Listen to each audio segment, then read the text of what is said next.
Muito bom dia, muito bom dia, boa tarde, boa noite, boa madrugada, boa semana, bom mês e bom ano. Nós precisamos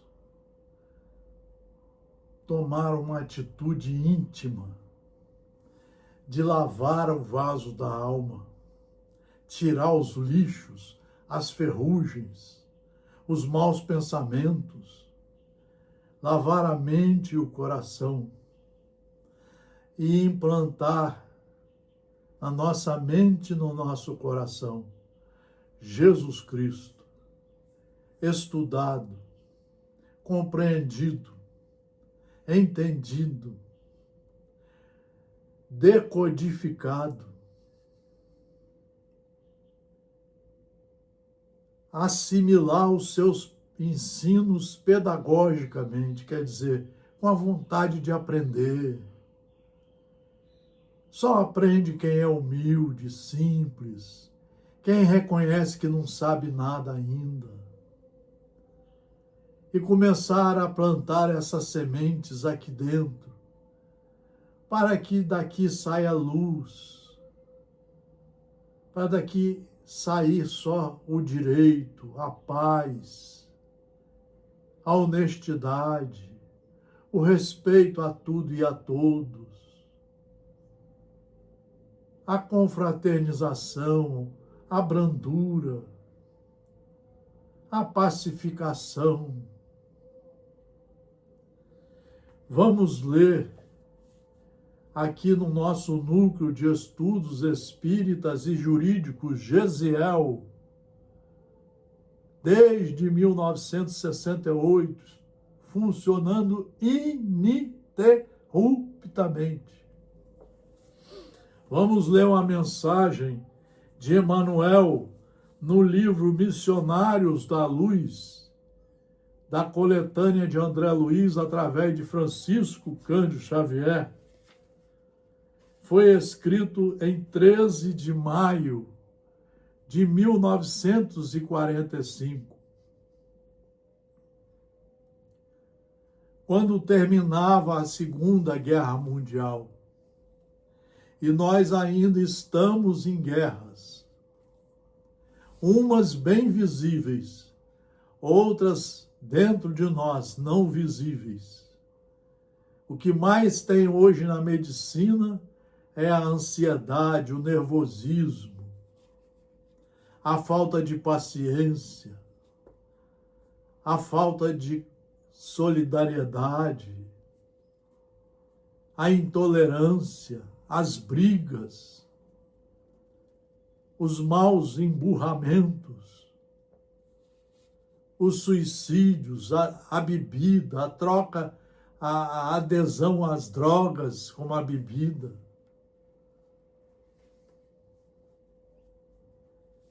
Diz Emmanuel em 1945, enquanto a história relaciona a intervenção de todas, a intervenção de fadas, referindo-se aos gênios tutelares, aos palácios ocultos e às maravilhas da floresta desconhecida, as crianças escutam atentas, estampando alegria e interesse no semblante feliz. Todavia, quando o narrador modifica a palavra, fixando-a nas realidades educativas, retrai-se a mente infantil, contrafeita e cansada. Não compreende a promessa da vida futura e com os seus trabalhos e responsabilidades. Ninguém quer saber da vida futura. Até mesmo as pessoas que frequentam as religiões. Elas não querem saber quem é Deus. Quem somos nós? O que Deus fez para nós? Quais as leis? Quais os objetivos? Por que reencarnamos na Terra? Por que morremos? Como será o nosso futuro? O materialismo está nos abafando junto com a ignorância e com o sensacionalismo, e nós estamos ficando bibelôs dos prazeres da matéria. Os corações ainda tenros amam o sonho, aguardam o heroísmo fácil, estimam o menor esforço, não entendem de pronto o labor divino da perfeição eterna e, por isso, afastam-se do ensinamento real. Admirados, espantadiços. A vida, porém, espera-os com as suas leis imutáveis e revela-lhes a verdade gradativamente, sem ruídos espetaculares, com serenidade de mãe. Deus tem paciência, está nos aguardando a sermos alunos, não mais reprovados, a termos vergonha de tantas besteiras que estamos fazendo na religião, na política, nas vidas em família, na sociedade. E o pior é que a grande massa aplaude as coisas horríveis. A maioria espanta-se e tenta o recuo. Pretende um céu fácil. Pretende um céu fácil. Depois da morte do corpo, que seja conquistado por meras afirmativas doutrinais. Ninguém, contudo, perturbará a lei divina. A verdade vencerá sempre, e a vida eterna continuará ensinando, devagarinho, com paciência maternal. Ao espiritismo cristão cabe atualmente, no mundo, a grandiosa e sublime tarefa. A grandiosa e sublime tarefa. Ele veio para completar o cristianismo. O Espiritismo em 5 obras básicas e aqui mais de 200 obras como esta que nos ajudam a compreender o mecanismo das leis divinas. Não basta definir-lhe as características veneráveis de consolador da humanidade.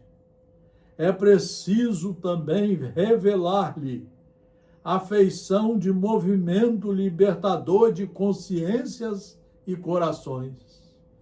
De movimento libertador de consciências e corações. Libertador de consciências é para que a gente fique livre das bebidas, das drogas, das brigas, da impaciência, da intolerância, dos assassinatos, das discórdias, das complicações, dos males que a ignorância influencia o espírito a fazer e a seguir. A morte física não é o fim. Está mais do que provado, só não vê quem não quer. É pura mudança de capítulo no livro da evolução e do aperfeiçoamento. Ao seu influxo, ninguém deve esperar soluções finais e definitivas. Quando sabemos que 100 anos de atividade no mundo representam uma fração relativamente curta de tempo para qualquer edificação na vida eterna. Infinito campo de serviço aguarda a dedicação dos trabalhadores da verdade e do bem. Infinito campo de serviço aguarda a dedicação dos trabalhadores da verdade e do bem. É isso que o pessoal da religião não está enxergando. Eles estão tão iludidos com o mediunismo, com fenômenos, com milagres, e estão esquecendo do principal objetivo do cristianismo, que é fazer com que a criatura estude as leis de Deus, se enquadre nelas, para iniciar uma caminhada para o bem, pelos seus próprios esforços. Ele não veio para essas fantasias, essas mentiras que muitos estão fazendo. Muitos estão usando o celular para fazer teatros terríveis com a doutrina espírita, com a religião católica, com os evangélicos. Infinito campo de serviço aguarda a dedicação dos trabalhadores da verdade e do bem. Problemas gigantescos desafiam os espíritos valorosos, encarnados na época presente, com a gloriosa missão de preparar a nova era, contribuindo na restauração da fé viva e na extensão do entendimento humano. Urge socorrer a religião. Nós estamos precisando socorrer a religião, principalmente a nossa, que está indo por caminhos terríveis. Estão esquecendo a base, de estudar a base. A base é o cristianismo e os 5 livros básicos que aqui estão. A base é Jesus Cristo, lido e acreditado e seguido à risca.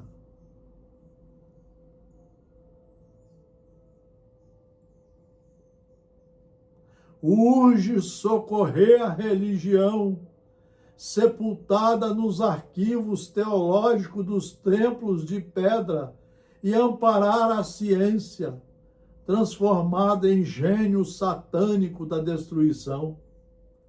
A espiritualidade vitoriosa percorre o mundo, regenerando-lhe as fontes morais, despertando a criatura no quadro realista de suas aquisições. Há chamamentos novos para o homem descrente do século XX. Isso ele falou lá atrás, no século XX. Indicando-lhe horizontes mais vastos, a demonstrar-lhe que o espírito vive acima das civilizações, que a guerra transforma ou consome na sua voracidade de dragão multimilenário. Ante os tempos novos e considerando o esforço grandioso da renovação, requisita-se o concurso de todos os servidores, fiéis da verdade e do bem, para que, antes de tudo, vivam a nova fé, melhorando-se e elevando-se cada um a caminho do mundo melhor, a fim de que a edificação do Cristo prevaleça sobre as meras palavras das ideologias brilhantes. É isso, meus irmãos, que está faltando. Nós não podemos continuar nesse marasma que nós estamos, assistindo a cada ano piorar tudo. Eu conheço a nossa religião há mais de 50 anos e como que ela está voltando para o materialismo, para o sensacionalismo mediúnico. Está escravizando as pessoas. Você não vê quase ninguém estudando. 95% do pessoal da religião não estuda como deveria estudar.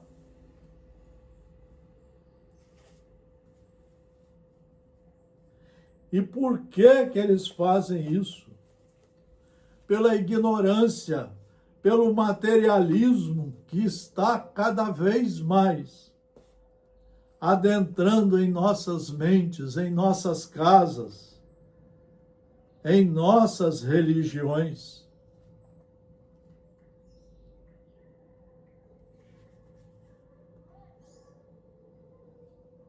Mas será necessário que Deus atenda em cada um dos nossos atos para nos recompensar ou punir. Esses atos não são, na sua maioria, insignificantes para Ele? Deus tem suas leis a regerem todas as vossas ações. Livro dos Espíritos. Se as violais, vossa é a culpa. Para de ir atrás dos outros, para de seguir palestrantes. Se as violais, vossa é a culpa. Indubitavelmente, quando um homem comete um excesso qualquer, Deus não profere contra ele um julgamento, dizendo-lhe, por exemplo, foste guloso, vou punir-te. Ele traçou um limite. As enfermidades e muitas vezes a morte são a consequência dos excessos que você está praticando ou se deixando levar. Eis a punição, é o resultado da infração da lei. Assim é em tudo. Diz Allan Kardec, todas as nossas ações estão submetidas às leis de Deus. Todas as nossas ações estão submetidas à lei de Deus. Nenhuma há, por mais insignificante que nos pareça, que não possa ser uma violação daquelas leis. Se sofremos as consequências dessa violação, só nos devemos queixar de nós mesmos, que desse modo nos fazemos os causadores da nossa felicidade ou da nossa infelicidade futuras. Então nós precisamos estudar, nós precisamos aprender que nós temos um caminho pela frente. Nós temos que sair dos espíritos primeiros da escala, os atrasados, e subindo os degraus para chegar aos espíritos puros. É isso que Deus quer de nós. Em que consiste a felicidade dos bons espíritos? Olha, tudo está aqui. Não precisa procurar nada, nem médium nenhum.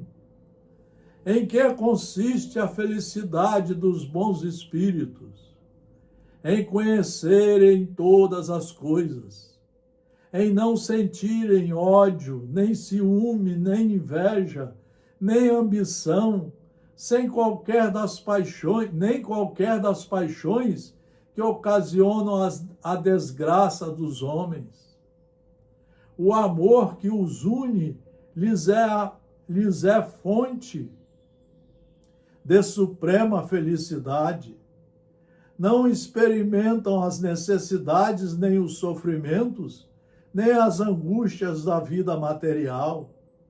São felizes pelo bem que fazem. Contudo, a felicidade dos espíritos é proporcional à elevação de cada um. Cada um é o responsável por si. Somente os puros espíritos gozam, é exato, da felicidade suprema, mas nem todos os outros são infelizes. Então, o cristianismo está à disposição de todos nós para resolvermos nos reformar, aproveitar a reencarnação, enquanto a nossa luz não se apaga, e buscar a luz nos livros seguros, buscar a luz no Evangelho segundo o Espiritismo, aonde os Espíritos colocaram em 28 capítulos, 3.000 itens, todo o cristianismo de forma pedagógica. Então ele tem que ser lido na sequência de 1 a 4 horas por dia, todo dia. Às vezes tem que ser lido 6 vezes numa encarnação, para que a gente aprenda de uma vez por todas a limpar a nossa alma, a limpar a nossa mente, para que de nós só saia a luz das leis de Deus. Muito obrigado pela atenção.